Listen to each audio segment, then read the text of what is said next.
She drew a gun and yelled, "Hands up!" right in front of my wife. Over a house key, the fake HOA cop stood on our porch shaking with anger, her badge crooked, her finger tight on the trigger. Karen was right behind her, smiling like she owned the place. "You people don't belong here," Karen said, loud enough for the neighbors to hear. My wife didn't move. She slowly raised one hand. Calm. Too calm.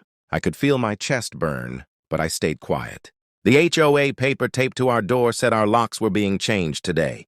No court order, no warning, just Karen's name at the bottom, signed twice. Karen stepped closer and whispered, "Give the key now, or she goes down." My son was watching through the window, frozen, holding his school bag. The fake cop shouted again, voice cracking, "I said hands up!" My wife looked at me for half a second like she was asking for permission. I gave a small nod. That's when Karen laughed and said the line she would regret forever. "You should have never messed with the HOA. The gun didn't scare my wife. What scared her was the lie. And the way Karen thought power was a costume you could just put on, the fake cop took one step forward, trying to look brave, but her hands were shaking. My wife slowly lowered her bag to the ground. Gentle, controlled, like every move was counted. Karen suddenly started recording on her phone. "See?" she said loudly. "They're resisting HOA enforcement." I could hear neighbors opening doors. Curtains moved. Karen loved this part. An audience. Then the fake cop barked, "You are being detained for refusing to hand over HOA property." I finally spoke. "That key is for my own house." Karen snapped back fast. "Not anymore." HOA reclaimed it. She waved another paper in my face. Wrong logo. Wrong name. Even the address was half wrong. But she didn't care. She leaned in close and hissed, "Once you're out, you're out." The fake cop moved behind my wife, trying to grab her arm. That was a mistake. My wife shifted her weight just a little. Not fast, not aggressive, just enough to break the grip. The fake cop stumbled back, shocked. Karen's smile vanished. "Assault!" she screamed. I knew it. My son started crying inside. That sound cut deeper than the gun ever could. Karen pointed at him and said, "Someone control that kid." My wife's jaw tightened. Her eyes changed. Still calm, but cold now. She looked at the gun, then at the fake badge, and quietly said, "You really don't know who you're pointing that at." That was the moment I knew this wasn't ending the way Karen planned. Karen backed up like she suddenly remembered the neighbors were watching. She shouted, "She threatened an officer!" Even though my wife hadn't moved an inch. The fake cop fumbled for her radio and spoke into it, like she was on TV. "Need backup. HOA situation escalating." Nothing came back. Just static.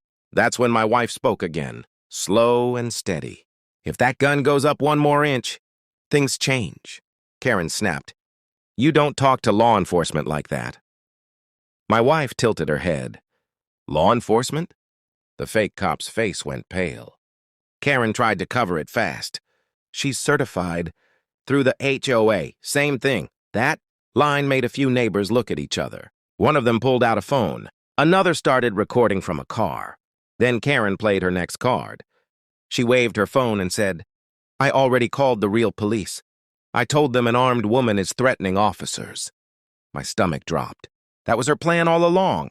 Turn my wife into the danger. Turn lies into sirens. My wife slowly reached into her pocket. Karen screamed, "Don't move!" But my wife kept going, calm, eyes locked on the fake cop. She pulled out a small worn card and held it between two fingers. "I'm going to set this on the ground," she said. "You might want to read it." The fake cop bent down and froze. Her lips moved as she read. Karen leaned in, confused. I couldn't see the card, but I saw the change. The fake cop swallowed hard and whispered, "This isn't good." Karen snapped, "What is it?" My wife looked straight at Karen and said the line that changed everything. "I spent 8 years training soldiers. What to do when someone pulls a gun?" "Illegally," Karen laughed, sharp and fake. "So what? You think that scares me?" She waved her phone again. "Cops are on the way. Real ones." The fake cop stepped back, sweating now, eyes stuck on that card on the ground. She lowered the gun a little without noticing. My wife didn't smile. She didn't raise her voice. She just said, "You should tell her to leave, now." Karen leaned close to the fake cop and whispered fast, angry. "Don't listen to her. She's bluffing." But the fake cop shook her head. "She's not," she whispered back. Karen's face turned red. "You work for me," she snapped.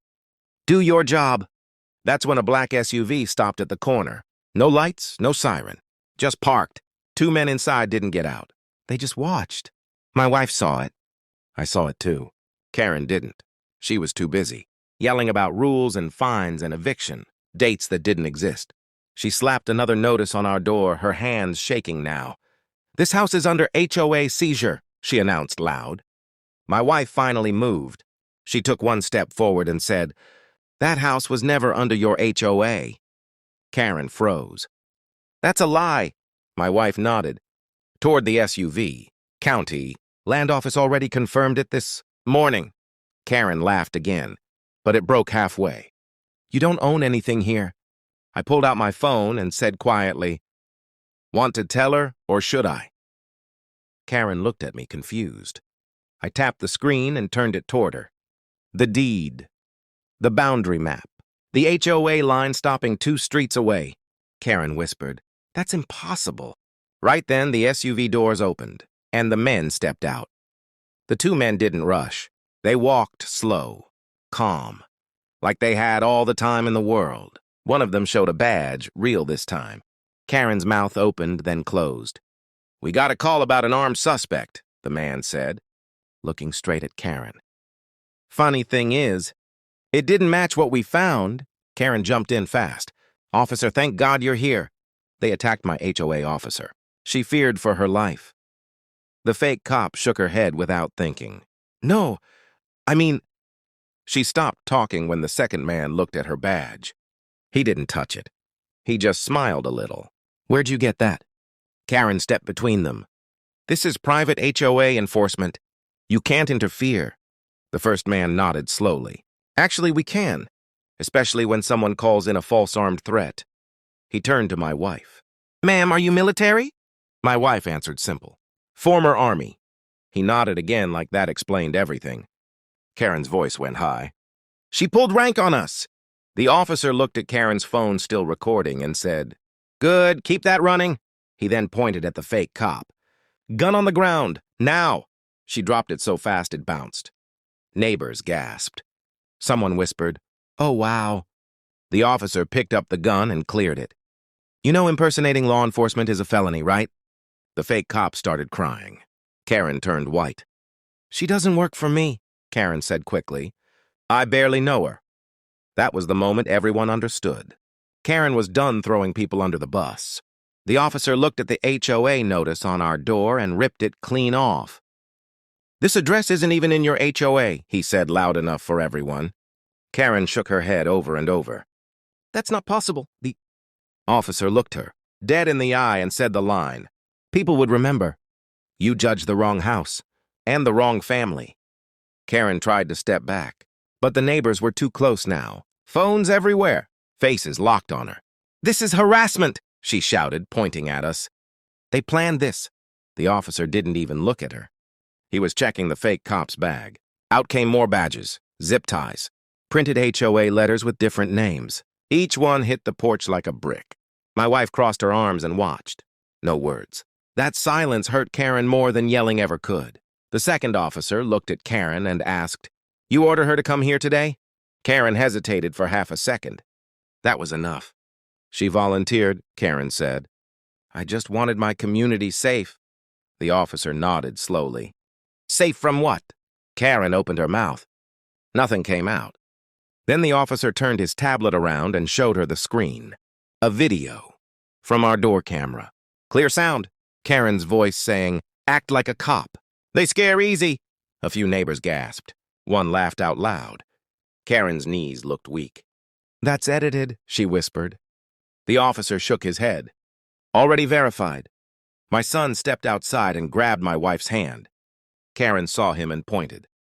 "That kid was trespassing earlier." The officer snapped back fast. "That kid lives here." He crouched down and smiled at my son. "You okay, buddy?" My son nodded. Karen looked around, desperate now. "This isn't over," she said. Show has power. My wife finally spoke again, calm but sharp.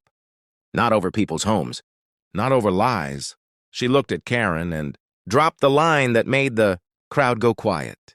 You tried to take a house with fear. Now you're losing everything in daylight. Karen's phone slipped from her hand and hit the ground. She tried to run it back, tried to sound strong. I was protecting property values, she said, voice breaking. People like them bring problems. The officer looked at her slow. You mean veterans? Families, kids? Karen stayed quiet. That silence was loud. The fake cop was already in cuffs, sitting on the porch steps, crying into her hands. She kept saying, she told me it was legal. She told me. Karen shook her head hard. I don't know her. The officer stopped writing and looked up.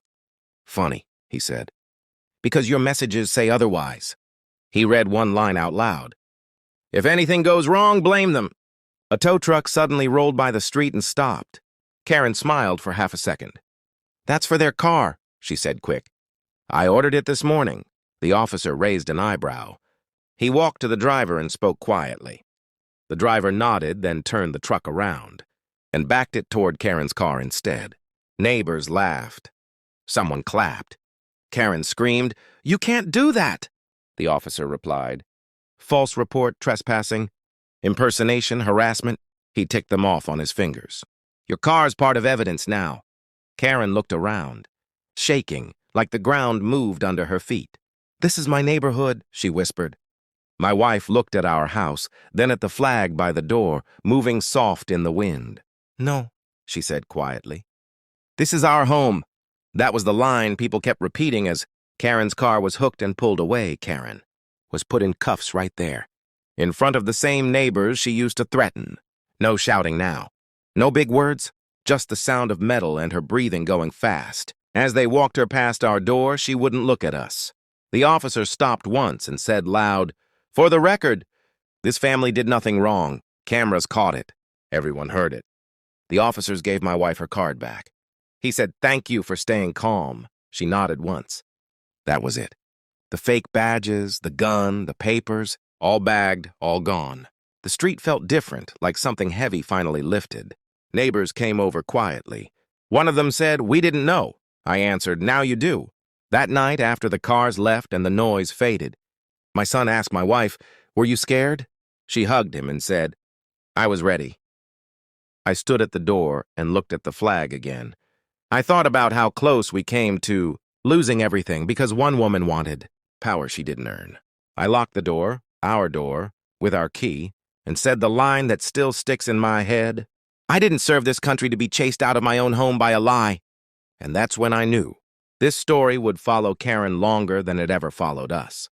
Karen was cuffed, her lies exposed, and the fake cop taken away. Our home, our key, our family safe. My wife hugged our son and whispered, I was ready. I looked at our front door and said quietly, I didn't serve this country to be chased out of my own home by a lie. Justice was done, and our life could finally breathe again.